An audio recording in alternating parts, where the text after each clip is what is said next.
Seri Pelangi di Langit Singosari. Bunga di Kaki Gunung Kawi. Audiobook, novel silat. Cerita, Esa Mintarja. Bab 91. Mereka berjalan tersuruk-suruk. Ternyata mereka telah mengalami luka-luka bakar pada tubuh mereka. Meskipun luka itu tidak terlampau parah, tetapi nafas mereka seolah-olah hampir putus karena asap yang bergulung-gulung di dalam rumah yang terbakar itu. Beberapa orang prajurit segera mencoba menolong mereka. Seorang yang lain mengambil orang pingsan itu dari tangan pendukungnya yang sudah menjadi terlampau payah. Orang yang pingsan itu adalah Jajar yang gemuk, yang telah mencoba menjebak Kebo Sindat. Air, desis salah seorang prajurit yang menjadi kehitam-hitaman. Bajunya tersobek oleh percikan api. Bukan saja baju dan kainnya, tetapi juga kulitnya. Marilah kita menghadap aku, ajak salah seorang kawannya. Prajurit-prajurit yang terluka oleh api itu segera tertatih-tatih menghadap aku Tunggul Ametung. Hanya karena kekuatan yang memancar dari dalam diri mereka oleh kepatuhan maka mereka dapat selamat dari api yang hampir menelan mereka hidup-hidup. Seorang prajurit yang lain segera mencari sumur. Dengan upih yang ada ia segera mengambil air, langsung dilepasnya dari senggotnya, dan dibawa kepada ketiga prajurit yang sedang kehausan. Aku Tunggul Ametung menarik nafas dalam. Kalian memang luar biasa. Terima kasih. Prajurit-prajurit itu tidak segera menjawab. Tetapi dengan tangan gemetar diraihnya upih yang berisi air. Hampir tidak sabar mereka minum berganti-ganti dari upih itu. Perasaan haus yang hampir tak tertahankan telah mencekam leher mereka. Aku membiarkan prajurit-prajurit itu minum. Tetapi ia sempat memperingatkan. Jangan kau turuti nafsumu untuk memuaskan haus. Kau dapat menjadi sakit karena terlampau banyak air yang kau telan. Prajurit-prajurit itu kini telah mendapatkan kesadarannya kembali sepenuhnya setelah mereka mendapat tekanan perasaan yang sangat tajam ketika mereka berada di tengah-tengah api. Untunglah bahwa mereka tidak kehilangan sama sekali pikiran mereka, sehingga mereka masih sempat mencari jalan keluar. Dan bahkan masih sempat mendukung Jajar yang gemuk itu. Tetapi ternyata keadaan Jajar yang gemuk itu agak lebih parah. Seutas tali masih tergantung di tangannya. Luka-luka di tubuhnya ternyata tidak saja luka bakar karena sentuhan api yang memercik, tetapi tubuhnya juga tergores oleh senjata dan bahkan karena pukulan-pukulan yang keras di wajahnya. Apakah Jajar itu tadi terikat tangannya? Bertanya aku yang masih melihat ujung tali yang berjuntai di tangan Jajar yang pingsan itu. Salah seorang prajurit yang masuk mengambilnya, menjawab dengan gemetar. Hamba tuanku. Hamba menemukannya di ruang dalam, terikat pada sebuah tiang. Hamba terpaksa memotong tali pengikatnya sehingga hamba memerlukan waktu untuk itu. Aku Tunggul Ametung mengangguk-anggukan kepalanya. Aku mencemaskan nasib kalian. Tetapi adakah luka-luka kalian sangat parah? Tidak, tuanku, sahut salah seorang dari mereka. Luka-luka hamba bertiga tidak terlampau parah. Tetapi hamba telah diserang oleh kebingungan dan hampir-hampir kehilangan akal. Tetapi sekarang hamba telah dapat berpikir dengan wajar. Bagus. Memang kadang-kadang dalam keadaan yang paling sulit justru kita kehilangan akal untuk berusaha melepaskan diri. Tetapi kalian masih dapat bertahan melawan kebingungan di hati kalian. Itulah yang ternyata menyelamatkan kalian. Hamba, tuanku, ketiga prajurit itu hampir berbareng menyahut. Lalu bagaimanakah dengan Jajar yang gemuk itu? Bertanya aku Tunggul Ametung sambil meloncat turun dari kudanya. Selangkah ia maju mendekati Jajar yang pingsan yang kemudian dibaringkan di tanah. Apakah luka-lukanya parah? Hamba, tuanku, jawab salah seorang prajurit. Oleh cahaya api yang menyala semakin besar, tampak jelas pada Jajar itu, warna-warna merah yang menodai pakaiannya, darah. Darah itu tidak menitik dari luka-luka bakarnya, desis aku Tunggul Ametung. Hamba, tuanku. Pada tubuhnya terdapat goresan-goresan senjata tajam. Dan bahkan mungkin Jajar itu telah dipukul pula dengan tangkai pedang di wajahnya. Aku Tunggul Ametung mengangguk-anggukkan kepalanya. Ia maju lagi mendekati Jajar yang pingsan dan kemudian berdiri di sampingnya. Para pengawalnya pun segera turun pula dari kuda-kuda mereka dan berdiri melingkari Jajar yang terbaring pingsan itu. Aku Tunggul Ametung melihat luka-luka di tubuh Jajar itu. Ia membungkukkan badannya sedikit dan meraba tubuh yang terbujur diam itu. Ia masih hidup, desisnya. Hamba, tuanku. Memang ia masih hidup. Lalu di manakah kawan-kawannya yang telah berkelahi melawan Kebo Sindet? Bertanya aku itu. Prajurit yang mengawasi perkelahian itu dan yang kini tubuhnya telah diwarnai oleh asap yang kehitam-hitaman dan luka-luka bakar menjawab. Di dalam, tuanku. Mereka ditimbun di samping jajar yang terikat pada tiang ini. Aku mengatupkan giginya rapat-rapat. Ia mendapat gambaran semakin jelas tentang Kebo Sindet. Bahwa sebenarnya lah bahwa orang itu sama sekali tidak dapat dibedakan dengan iblis yang sebuas-buasnya. Ternyata Kebo Sindet sama sekali tidak mendapat kesulitan untuk menyelesaikan mereka dalam waktu yang singkat. Aku menyesal bahwa aku datang terlambat. Aku ingin menghentikan kebuasannya itu. Hamba, tuanku. Ternyata lawan-lawannya sama sekali tidak dapat berbuat banyak ketika orang itu telah mencabut goloknya. Seperti menebasi ilalang, diselesaikannya pertempuran itu. Aku kira Kebo Sindet sengaja tidak membunuh Jajar yang gemuk ini. Aku kira ia sengaja membuat Jajar ini mati ketakutan, kalaupun tidak ia akan menjadi abu. Ya, Kebo Sindet membiarkan Jajar ini merasakan panasnya api yang menjilatnya sedikit demi sedikit. Tetapi ternyata Jajar ini tidak terlampau tabah, sehingga ia telah jatuh pingsan sebelum tubuhnya dijilat api. Itu lebih baik baginya, tuanku. Ya. Itu lebih baik. Aku Tunggul Ametung mengulangi. Kini sekali lagi ia meraba tubuh Jajar itu. Lalu katanya. Berilah ia minum. Semula aku berhasrat untuk membinasakannya pula. Tetapi melihat keadaannya aku tidak sampai hati. Prajurit-prajurit itu sejenak saling berpandangan. Tetapi salah seorang dari mereka segera meneteskan beberapa titik air ke mulut Jajar itu. Aku Tunggul Ametung masih berdiri di sampingnya dengan wajah yang tegang. Hatinya memang terlampau meledak-ledak. Tetapi hati yang meledak-ledak itu mudah juga menjadi cair.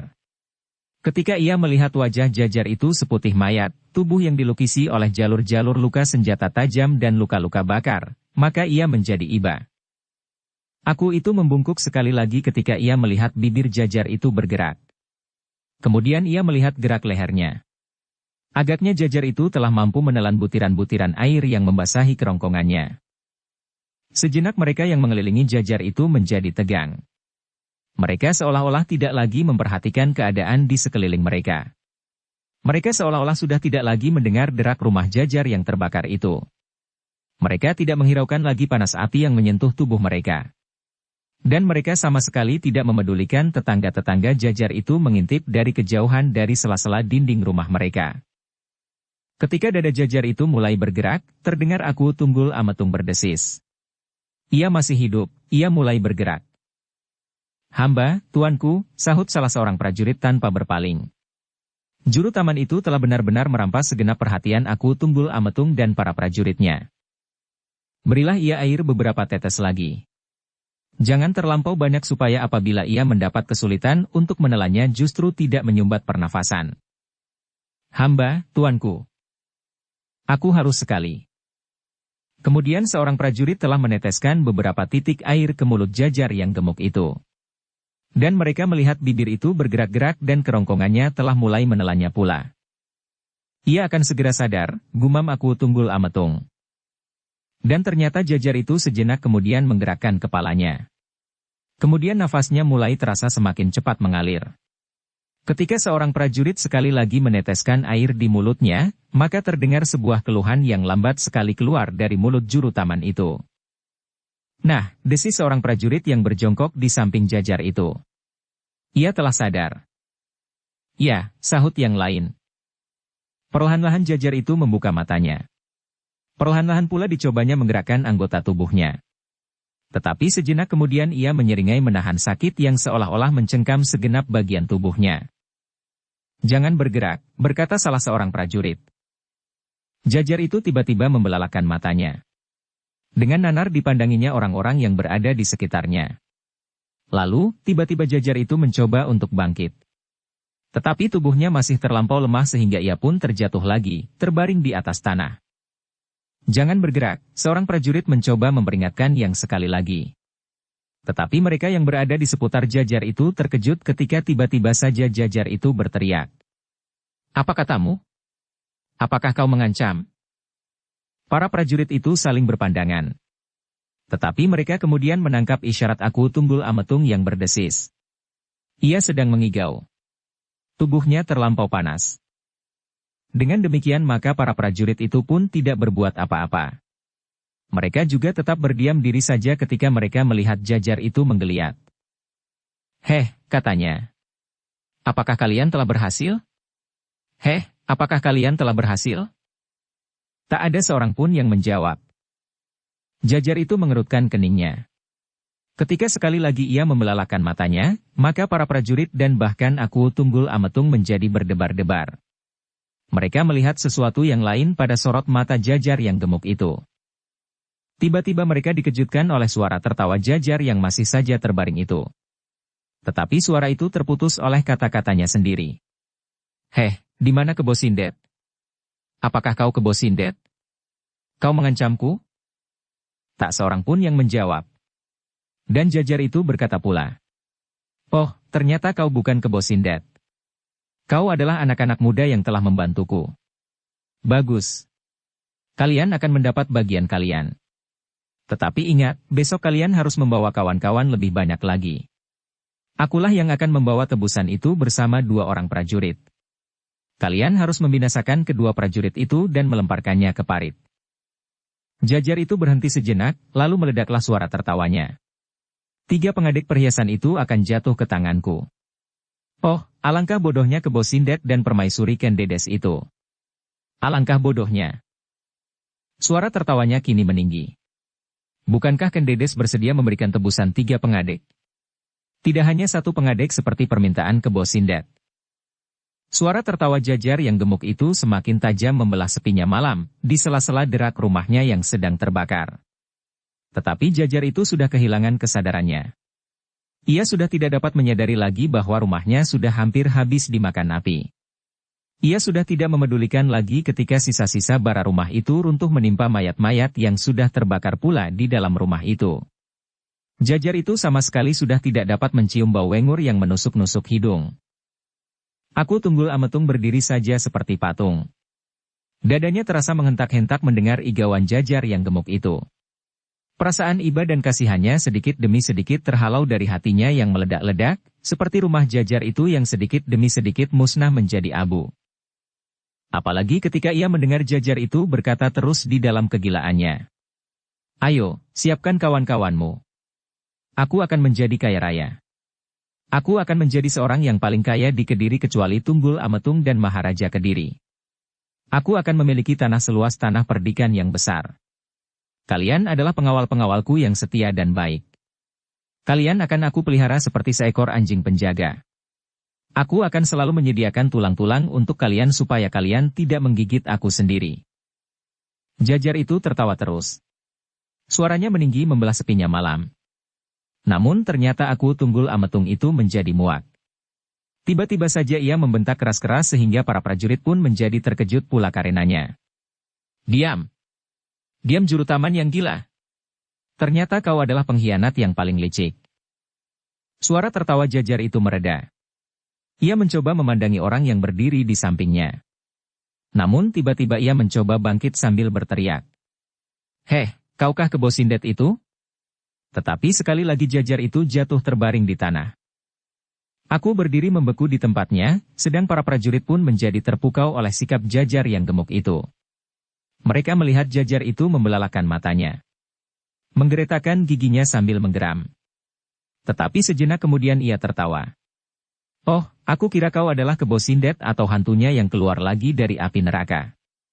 Bukankah Kebo Sindet sudah dimusnahkan? Jajar itu berhenti sejenak. Suara tertawanya berderai menyusup di antara suara api yang hampir menelan seluruh rumah Jajar itu. Ledakan-ledakan bambu berletupan susul menyusul. Satu demi satu kayu-kayu atap rumah itu runtuh menjadi abu, seperti Jajar itu yang runtuh terbanting dalam kekecewaan dan penyesalan yang sangat. Kejutan dan ketakutan, ancaman-ancaman dan kengerian yang sangat ternyata telah merampas segenap kesadarannya. Dalam kegilaannya Jajar itu kemudian berteriak. Siapa kalian? Heh, siapa kalian? Tak seorang pun yang menjawab. Datang kemari, desisnya. Mata Jajar itu terbelalak. Tiba-tiba tubuhnya yang lemah itu tersentak. Tanpa disangka-sangka oleh para prajurit, Jajar yang gemuk itu tertatih-tatih berdiri. Dengan wajah yang tegang dan kemerah-merahan bernoda hitam oleh luka-luka bakarnya, Jajar itu memandangi Aku Tunggul Ametung. Kemudian terdengar suaranya parau. "Siapa kau?" "Heh, siapa?" Aku tidak menjawab. "Apakah kau prajurit Tumapel?" Lalu Jajar itu tertawa. "Hah, ternyata kau prajurit Tumapel. Kau pasti sudah membawa tebusan itu. Mana, berikan kepadaku. Syaratnya, akulah yang harus menyerahkan tebusan itu kepada Kebo Sindet. Tetapi Kebo Sindet sudah mati. Kau pun sebentar lagi akan mati." Suara tertawa Jajar itu mengguruh bercampur baur dengan suara api. "Kau pun akan mati." Jajar itu maju setapak, mendekati Aku Tunggul Ametung. Aku Tunggul Ametung bukanlah seorang penakut. Seandainya yang berdiri di hadapannya itu Kebo Sindet, maka pasti akan segera timbul perkelahian yang dahsyat. Tetapi yang berdiri tersuruk-suruk itu adalah seorang juru taman yang telah menjadi gila. Karena itu, maka justru Aku Tunggul Ametung melangkah surut. Para prajurit yang melihatnya seakan-akan menjadi beku. Mereka tidak ubahnya patung-patung batu mati. Berbagai perasaan bercampur aduk di dalam kepala mereka. "Hah, apakah kau akan lari? Kau tidak akan dapat terlepas dari tanganku." Kemudian Jajar yang gemuk itu berpaling kepada para prajurit yang tegak seperti tonggak. "Ayo, cepatlah berbuat. Bunuh saja prajurit Tumapel. Ambillah perhiasan yang 3 pengadek itu." Tetapi tidak seorang pun yang bergerak. "Cepat! Cepat!" teriak Jajar yang gemuk itu. "Cepat sebelum orang ini lari." Jajar itu maju selangkah lagi, dan Aku Tunggul Ametung pun mundur lagi selangkah. Aku itu menjadi bingung dan jantungnya berdebaran. Belum pernah ia menghadapi orang gila seperti itu. Kalau ia berbuat sesuatu, maka ia telah melakukan kesalahan. Terhadap orang gila, maka tidak sewajarnya dilakukan kekerasan yang dapat mengancam keselamatan orang itu. Apalagi Jajar itu berada dalam keadaan yang sangat payah. Sebuah sentuhan yang perlahan-lahan akan dapat membuatnya roboh dan membahayakan jiwanya. Tetapi untuk terus-menerus mundur menghindar adalah menjemukan sekali. Namun ketika orang itu maju selangkah sambil terhuyung-huyung, maka aku terpaksa mundur lagi setapak. "Berhenti di situ," geram Aku Tunggul Ametung. Tetapi dalam kegilaannya Jajar itu tertawa. "Kau mengancam aku, heh? Lihat, kau sudah terkepung. Jangan mencoba lari. Kalau kau dengan sukarela menyerahkan tebusan yang 3 pengadek itu, maka semuanya akan segera selesai." Aku Tunggul Ametung menggeretakkan giginya. "Hah, akan lari kemana kau, heh?" Lalu kepada para prajurit Tumapel Jajar itu berteriak mengulangi. "Ayo cepat, kenapa kalian masih diam saja, heh? Apakah kalian telah mati?" "Kau telah menjadi gila," berkata salah seorang prajurit itu. "Duduklah. Beristirahatlah." "Apa, kau bilang aku telah menjadi gila?" "Oh, aku dengar suaramu. Aku tidak gila. Perhitunganku pasti terjadi tepat seperti keinginanku. Lihat prajurit ini datang dengan tebusannya. Hah, kau lihat. Ayo, bunuh saja seperti kalian membunuh Kebo Sindet." Jajar itu masih saja berteriak-teriak sehingga suaranya menjadi serak. Nafasnya menjadi semakin cepat mengalir lewat lubang hidung dan mulutnya. Sambil terbungkuk-bungkuk ia menekan lambungnya. Namun ia masih berteriak-teriak. "Ayo, cepat. Cepat. Bunuh orang itu." Aku masih berdiri kebingungan. Namun semakin lama perasaan ibanya telah merayapi jantungnya kembali di samping perasaan muak dan jemu. Melihat Jajar yang gemuk itu, terbayang di dalam angan-angan Aku Tunggul Ametung, betapa ia dilanda oleh kekecewaan dan ketakutan pada saat kawan-kawannya satu demi satu terbunuh oleh Kebo Sindet. Betapa ia dicekik oleh kengerian melihat api membakar rumahnya sedang ia terikat di dalamnya. Hentakan-hentakan perasaan itu telah membuatnya gila. Tetapi itu adalah buah dari tanamannya sendiri. "Juru taman," berkata salah seorang prajurit yang agaknya menjadi kasihan pula melihat Jajar itu. "Coba kau perhatikan baik-baik siapakah yang berdiri di hadapanmu. Cobalah kau melihat baik-baik apa yang ada di sekitarmu. Cobalah kau menguasai kesadaranmu dan mengingat-ingat apa yang telah terjadi atasmu. Jajar itu sekali lagi membelalakan matanya. Dan ia mendengar prajurit itu berkata, "Kau lihat aku? Kau lihat pakaianku?" Jajar itu masih membelalakan matanya. "Pakaian ini pasti kau kenal. Kami adalah prajurit-prajurit Tumapel." Prajurit itu berhenti sejenak, lalu. "Dan lihatlah, apakah kau melihat api itu?" "Api?" Tidak ada jawaban. Jajar yang gemuk itu mengatupkan mulutnya rapat-rapat. Tetapi pandangan matanya mengikuti telunjuk prajurit itu mengarah kepada api yang berkobar menggapai langit. Nafas Jajar yang gemuk itu menjadi semakin terengah-engah. Dengan wajah yang tegang ia memandang reruntuhan rumahnya yang menyala. "Api," perlahan-lahan ia bergumam. "Cobalah mengingat-ingat. Dari manakah api itu datang?" berkata prajurit yang lain. Jajar yang gemuk itu mengerutkan keningnya. Kemudian ditebarkannya pandangan matanya ke sekelilingnya. Namun masih belum terdapat kesan di wajah yang merah kehitam-hitaman itu. Kini tampak semakin jelas, kulit wajah itu telah menjadi sangat parah. Di beberapa bagian kulit itu telah terkelupas, dan di bagian lain menjadi hangus. Setapak Jajar itu maju mendekati para prajurit. Seperti seorang yang kehilangan, ia mencari-cari pada wajah-wajah prajurit itu. Tetapi ia tidak menemukan sesuatu. Karena itu maka ia pun maju lagi mendekati api yang telah menelan rumahnya. "Api," sekali lagi ia berdesis. "Ya api," sahut seorang prajurit.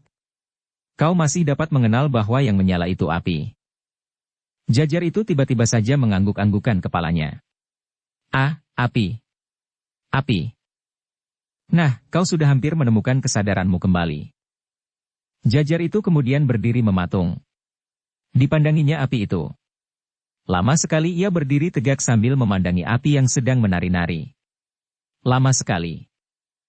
Aku Tunggul Ametung dan para prajurit Tumapel membiarkannya berbuat sekehendak hatinya. Mereka tidak sampai hati berbuat sesuatu atasnya. Justru setelah ia menjadi gila. Nafsu aku untuk membinasakan telah menjadi pudar, seperti api yang membakar rumah Jajar itu. Semakin lama menjadi semakin surut. Semakin surut. Jajar yang gemuk itu masih memandangi api rumahnya. Api yang telah menyentuh tubuhnya pula. Perlahan-lahan Jajar itu memalingkan wajahnya. Dipandanginya semua yang ada di halaman. Pepohonan, rumpun-rumpun bambu, pagar batu yang telah rusak, regol yang hampir roboh dan beberapa macam benda yang lain. Perlahan-lahan sekali ia mulai dapat mengenali benda-benda yang setiap hari dilihatnya itu. Karena itu maka tiba-tiba ia berdesis. "Di manakah aku sekarang?" "Di halaman rumahmu sendiri," jawab seorang prajurit. "Di halaman rumahku," Jajar itu mengulangi, ketika sekali lagi ia memandangi regol dan pagar batu yang telah bengkah-bengkah, maka ia pun berdesis lagi. "Ya, aku berada di halaman rumahku. Tetapi api itu? Ingat-ingatlah apa yang telah terjadi atasmu." Jajar itu terdiam. Dipandanginya api itu dengan tajamnya. Tampaklah mulutnya yang telah terluka itu bergerak-gerak, tetapi tidak sepatah kata pun meloncat dari sela-sela bibirnya yang telah menjadi merah kehitam-hitaman itu. "Apakah kau sudah dapat menyadari keadaanmu?" seseorang prajurit tiba-tiba. Jajar yang gemuk itu terkejut, dan ternyata kejutan itu telah merangsang ingatannya. Kini ia melihat apa yang telah terjadi di hadapannya. Rumahnya telah menjadi abu. Oh, terdengar sebuah keluhan. "Rumahku. Jadi api itu telah membakar rumahku?" Jajar yang gemuk itu menutup wajahnya dengan kedua telapak tangannya. Tetapi sentuhan itu telah mengejutkan pula. Ia terdorong semakin dalam ke dalam kesadarannya. Kini ia merasa betapa wajahnya menjadi nyeri dan pedih. Tangannya, pundaknya, dadanya. Dan tiba-tiba terasa seluruh tubuhnya menjadi nyeri dan pedih. Perlahan-lahan ingatannya menjalar kembali di dalam kepalanya, dicobanya untuk mengulangi semua peristiwa yang baru saja terjadi di dalam batinnya. Dan semuanya menjadi jelas baginya. Sejak ia menunggu Kebo Sindet dengan gelisahnya, kemudian kedatangan adiknya. Baru kemudian Kebo Sindet dan kuda sempana datang.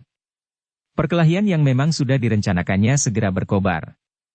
Tetapi nasibnya tidak seperti yang dikehendakinya sendiri. Yang terakhir ia telah diseret oleh Kebo Sindet, dan diikat pada tiang rumahnya.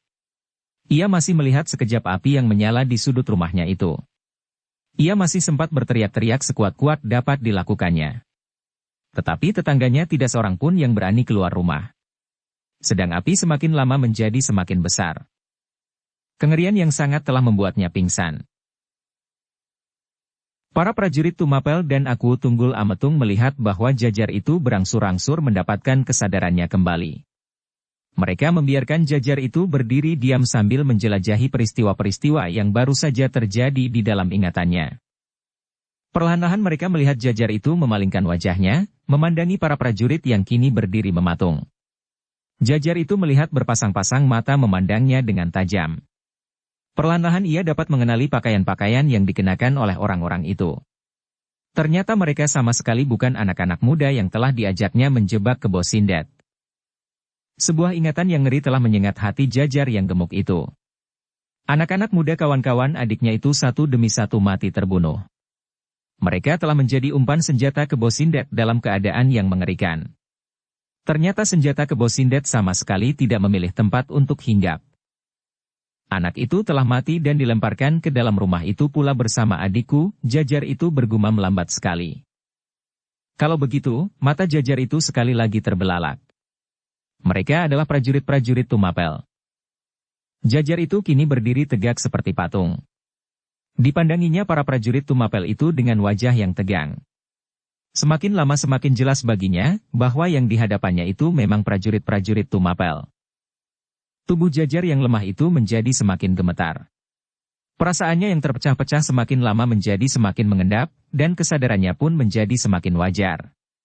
Karena itulah maka hatinya menjadi semakin ngeri menghadapi prajurit-prajurit Tumapel dengan pedang di lambung. Baru saja ia mengalami peristiwa yang membuatnya hampir gila, sebenarnya gila. Dan sekarang ia sudah harus berhadapan dengan prajurit-prajurit Tumapel. Tetapi tiba-tiba menjalarlah suatu pertanyaan di kepalanya.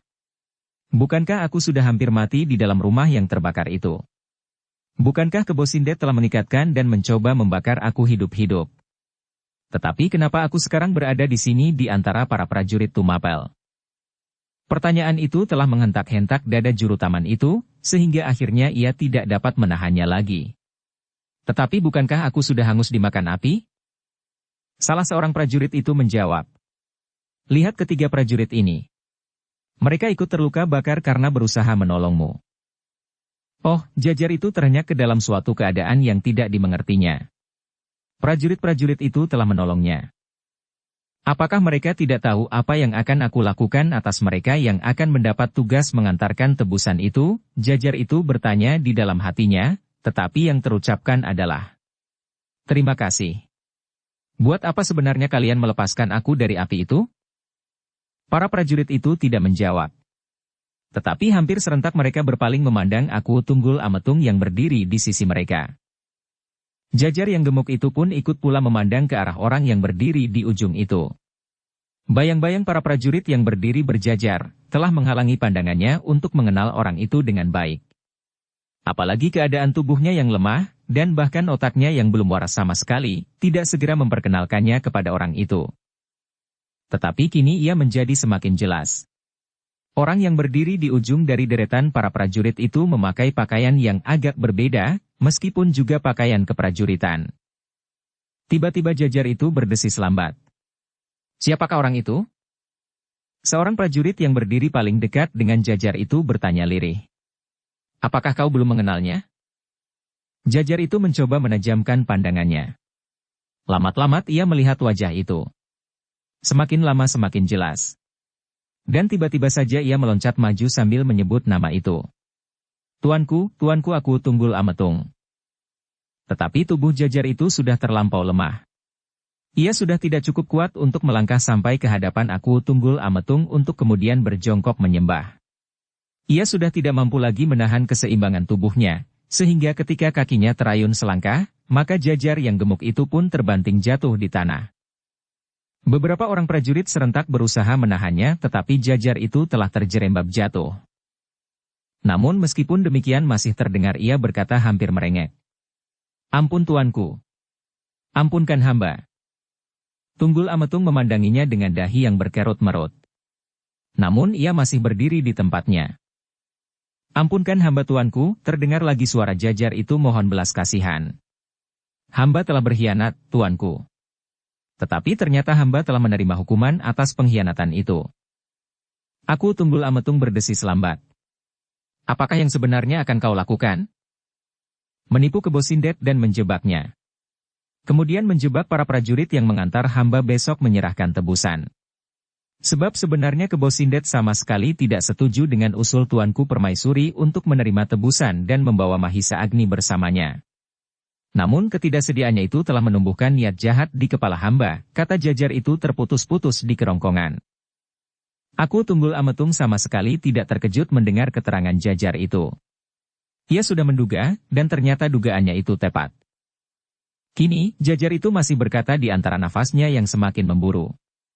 Apakah tuanku akan menjatuhkan hukuman atasku, atas pengkhianatanku terhadap tuanku dan tuanku Permaisuri? Aku Tunggul Ametung tidak segera menjawab. Ia melangkah maju mendekati Jajar yang masih terbaring di tanah. Dengan susah payah Jajar itu mencoba bangkit. Dengan ditolong oleh beberapa orang prajurit akhirnya ia berhasil duduk di tanah bersandar kedua belah tangannya. Aku ingin mendengar beberapa keterangan tentang Kebo Sindet, berkata aku Tunggul Ametung.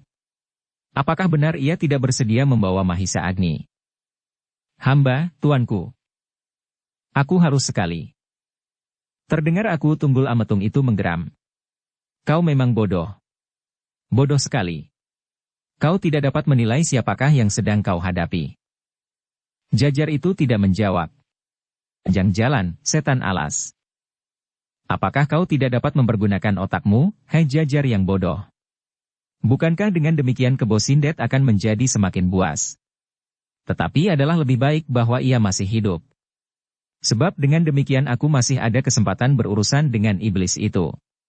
Mudah-mudahan ia tidak kehilangan keinginannya untuk mendapatkan tebusan. Aku itu berhenti sejenak, lalu tiba-tiba ia berteriak.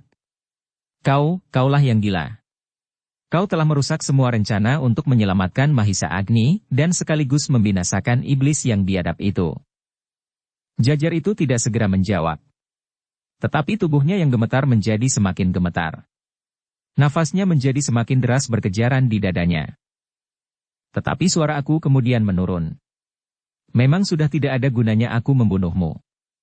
Ketika aku berangkat dari istana aku memang ingin membunuhmu dan membunuh Kebo Sindet sama sekali setelah aku mendapat keterangan Mahisa Agni. Tetapi ternyata soalnya tidak terlampau sederhana begitu. Dan kini aku sama sekali menjadi muak melihat tampangmu dan kegilaanmu. Biarlah para prajurit mengurusmu menurut ketentuan yang berlaku atas pengkhianatanmu. Ampun tuanku, ampun, Jajar itu hampir menangis. Aku Tunggul Ametung sudah tidak menjawabnya lagi. Ia kemudian berpaling dan melangkah meninggalkan Jajar yang duduk lemah.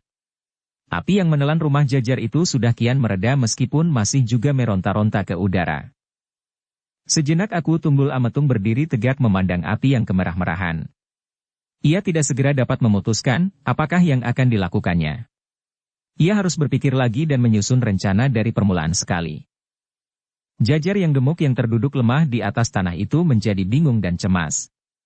Apakah yang akan dilakukan atasnya oleh para prajurit atas pengkhianatannya? Ketika ia berpaling dilihatnya api yang sudah membuat rumahnya menjadi onggokan bara yang merah. Sebuah desir yang tajam menyengat jantung Jajar itu. Sekali dipandanginya aku yang berdiri tegak seperti patung. Kemudian dilihatnya bayangan-bayangan yang merah kehitam-hitaman dari para prajurit Tumapel yang berdiri di sekitarnya, seperti bayangan hantu yang telah siap untuk mencekiknya. Pedang-pedang mereka yang tergantung di lambung serta sorot mata mereka yang tajam, membuat jantung Jajar itu seperti meledak karenanya. Dalam ketakutan dan kecemasan itu, maka dibayangkannya apa yang sudah dan akan dapat terjadi atasnya. Meskipun para prajurit Tumapel tidak akan berbuat sekejam Kebo Sindet, tetapi pasti akan ada hukuman lain yang membuatnya menjadi terlampau kecut. Ia pasti akan dilihat oleh orang-orang lain yang mengetahui persoalan itu. Kalau ia dibawa oleh para prajurit itu di sepanjang jalan kota, maka orang-orang Tumapel akan keluar dari rumah mereka dan melihatnya seperti melihat tontonan yang paling menarik. Mungkin mereka akan berteriak-teriak mengejek dan anak-anak akan melemparinya dengan batu. Apalagi kalau ia sempat bertemu dengan dua orang Jajar juru taman, kawannya sepekerjaan. Terasa wajah Jajar yang luka-luka itu menjadi terlampau pedih oleh tetesan keringat dinginnya yang merentul dari pelipisnya. Dalam kecemasan itu ia merasakan seluruh tubuhnya terasa sakit dan nyeri. Tulang-tulangnya seakan-akan terlepas dari kulit dagingnya. Tetapi yang paling sakit dari semuanya itu adalah perasaannya. Penyesalan yang menghentak-hentak kepalanya, ketakutan dan kebingungan yang selalu menghantuinya. Ketika angin bertiup dari utara, maka lidah api yang menjulang tinggi itu bergetar. Bayang-bayang para prajurit itu pun tampak bergerak-gerak. Jajar yang sedang dalam ketakutan yang sangat itu tiba-tiba terkejut. Ketika ia melihat bayang-bayang yang panjang dan bergerak-gerak itu, maka kembali kegilaannya menyerang otaknya. Terbayang di dalam kegilaannya, hantu-hantu yang hitam tinggi dan besar bergerak-gerak untuk menerkamnya. Karena itu maka tiba-tiba Jajar yang gemuk itu menjerit mengerikan. Tanpa disangka-sangka oleh para prajurit, maka Jajar itu meronta. Dengan sisa-sisa tenaganya yang ada, maka ia berusaha berdiri. Sebelum para prajurit sempat berbuat sesuatu, maka Jajar itu pun telah berlari tersuruk-suruk ke arah api yang sedang berkobar menelan sisa-sisa rumahnya. "Heh, kau akan lari kemana?" bertanya salah seorang prajurit. "Hantu itu akan mencekik aku. Aku harus bersembunyi ke dalam rumahku." "Berhenti! Berhenti!" teriak prajurit yang lain. Tetapi Jajar yang itu berlari semakin kencang. Seperti kerasukan, Jajar yang lemah itu tiba-tiba mendapatkan kekuatan tiada taranya. Ia mampu berlari kencang sekali. Serentak para prajurit yang tercengang itu menyadari keadaan. Agaknya Jajar itu telah terserang oleh kegilaannya lagi. Serentak pula mereka berlari mengejar Jajar yang gemuk yang akan menjerumuskan dirinya masuk ke dalam api yang sedang menjilat-jilat ke udara. "Berhenti! Berhenti!" teriak prajurit yang lain. "Rumah itu adalah rumahku," jawab Jajar yang gemuk itu dalam kegilaannya. Seorang prajurit yang berlari di paling depan menjadi semakin cemas. "Kau akan menjadi abu," teriaknya. "Jangan kejar aku," Jajar itu pun berteriak. Aku yang berdiri tegak seperti patung, menjadi semakin terpukau di tempatnya. Hal itu sama sekali tidak disangka-sangkanya. Jajar itu sebentar lagi akan menjerumuskan dirinya ke dalam jilatan api yang merah. Tetapi jarak antara aku Tunggul Ametung dan arah lari Jajar yang gemuk itu pun agak jauh. Kalau aku Tunggul Ametung meloncat berlari mengejar Jajar itu, agaknya ia pun akan terlambat. Sejenak aku itu terpaku diam. Namun ia mencari jalan yang paling cepat untuk menghentikan Jajar yang gila itu, supaya ia tidak membakar dirinya sendiri hidup-hidup. Sedang waktu untuk itu tinggal beberapa kejap saja. Ketika Jajar itu telah menjadi semakin dekat dengan api, sedang para prajurit yang mengejarnya masih juga belum dapat menangkapnya, maka aku sudah tidak dapat menunggu lebih lama lagi. Ketika terlihat olehnya sebatang bambu yang tergolek di sampingnya, maka segera diambilnya. Dengan cepatnya bambu itu dilontarkan ke arah Jajar yang sedang berlari kencang menuju ke dalam api yang masih menyala-nyala. Ternyata lemparan aku Tunggul Ametung tepat mengenai sasarannya. Bambu itu meluncur tepat di muka kaki Jajar yang gemuk, yang sudah dicengkam oleh kegilaannya. Bambu itu begitu cepat dan tiba-tiba sudah berada di muka kakinya, sehingga Jajar itu tidak sempat untuk menghindar. Dengan demikian maka kakinya terantuk bambu itu dengan kerasnya. Sejenak kemudian terdengar Jajar itu memekik tinggi, dan tubuhnya yang lemah terbanting di atas tanah, beberapa langkah saja dari lidah api yang memerah menari-nari dalam belayan angin yang lembut. Dengan tangkasnya para prajurit Tumapel segera mengerumuninya dan mengangkatnya menjauhi api yang terasa sangat panas itu. Terdengar aku Tunggul Ametung berdesis. Sebenarnya ia sudah tidak ingin mempedulikan apa yang terjadi atas Jajar itu. Namun perasaannya telah memaksanya untuk melangkahkan kakinya mendekatinya. Perlahan-lahan Jajar yang gemuk itu dibaringkan di atas tanah.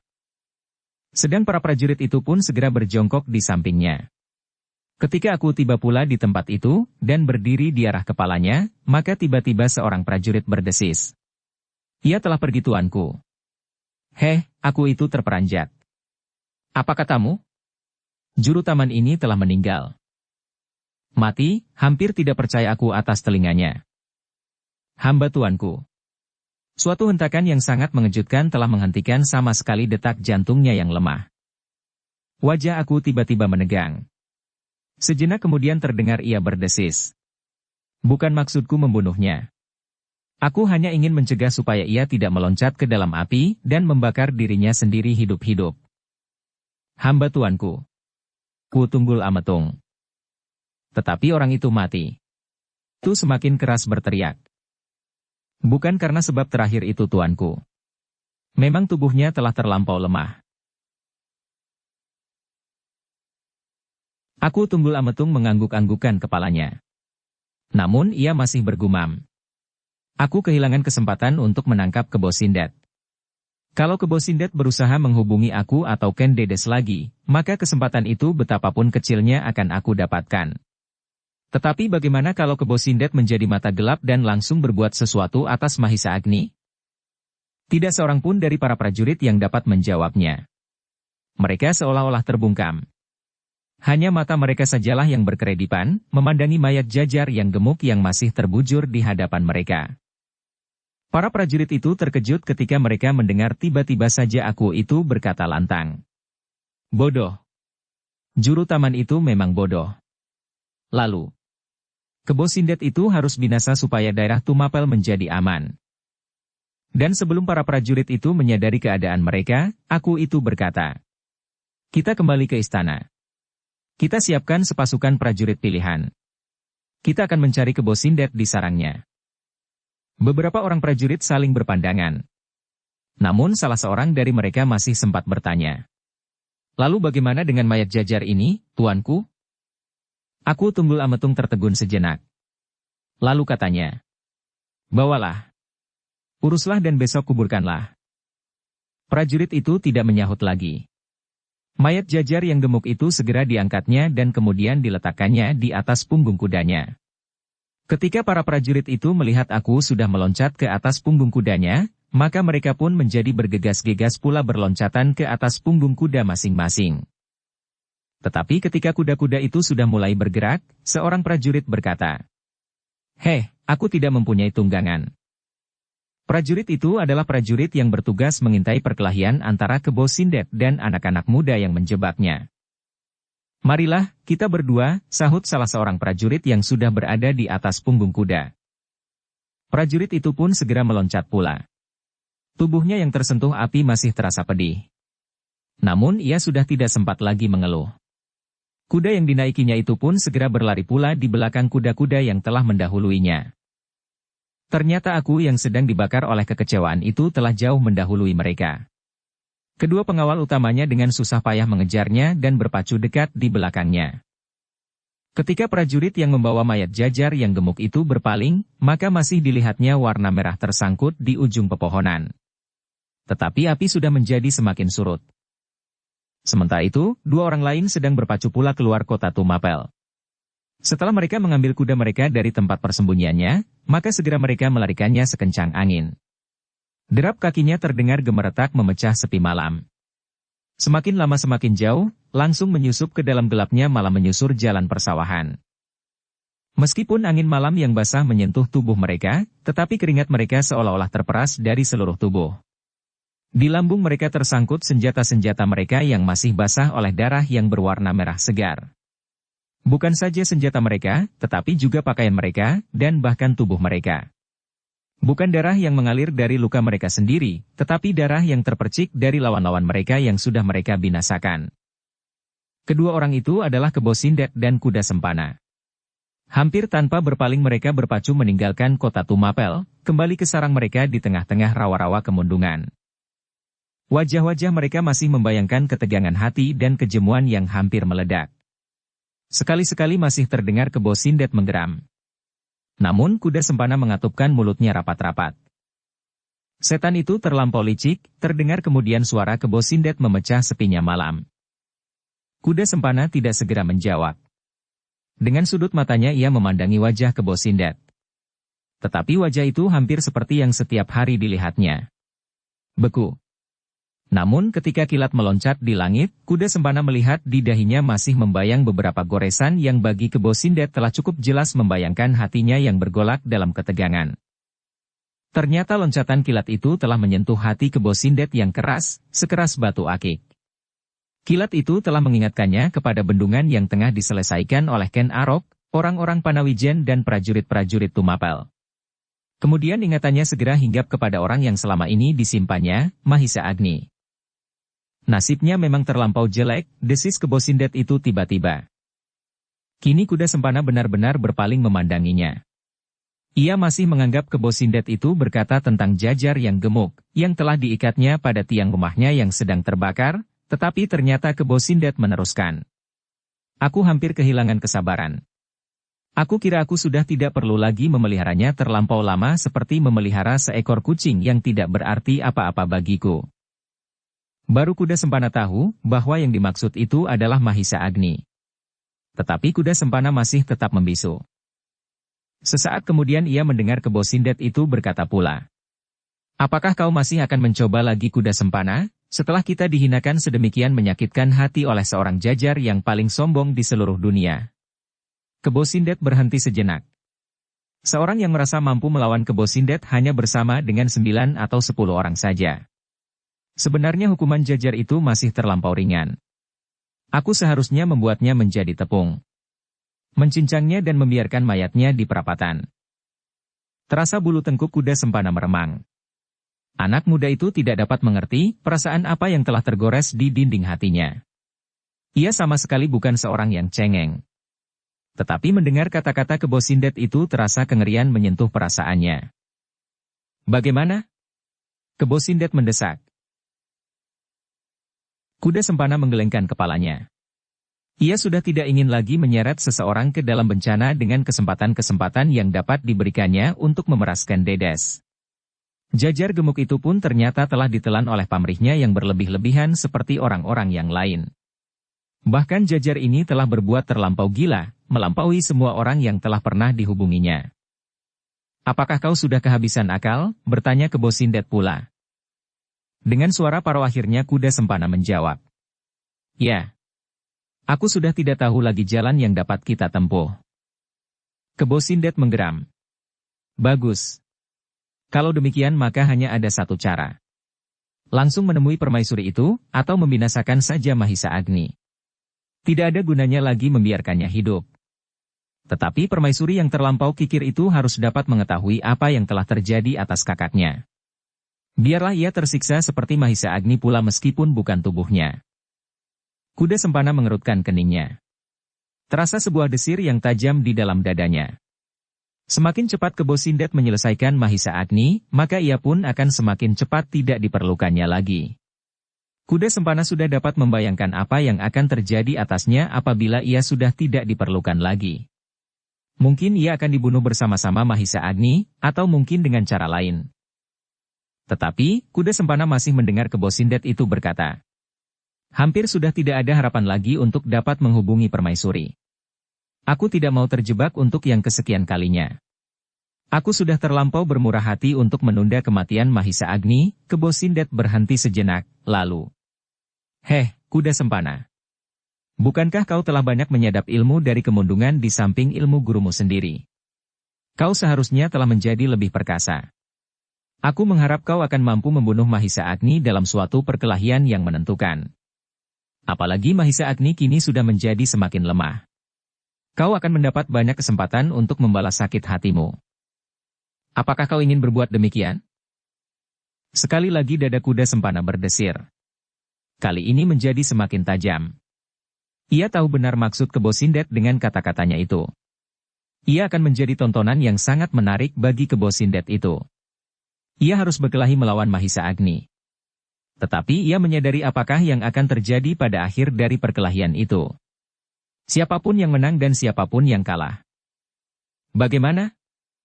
Kuda sempana masih berdiam diri. Kau tidak perlu takut lagi kepada kelinci cengeng itu. Ia akan segera dapat kau jatuhkan. Kemudian kau dapat berbuat apa saja atasnya. Bukankah itu menyenangkan bagimu? Kuda sempana masih belum menjawab. Namun tiba-tiba ia menjadi semakin muak kepada orang yang berwajah beku seperti mayat itu. Tetapi ia masih harus tetap menyadari bahwa ia tidak akan dapat berbuat apapun atas iblis yang mengerikan itu. Terbayang di ruang matanya apa yang baru saja terjadi atas jajar yang gemuk itu. Kuda sempana menyangka bahwa jajar itu kini telah menjadi abu, setelah ia memekik-mekik dan berteriak-teriak ketakutan dan kepanasan. Terasa bulu-bulu tengkuk kuda sempana meremang. Jajar yang gemuk itu benar-benar bernasib malang. Ia telah hancur karena pamrihnya yang berlebih-lebihan. Sejenak keduanya saling berdiam diri. Kini langkah kuda-kuda mereka menjadi semakin surut.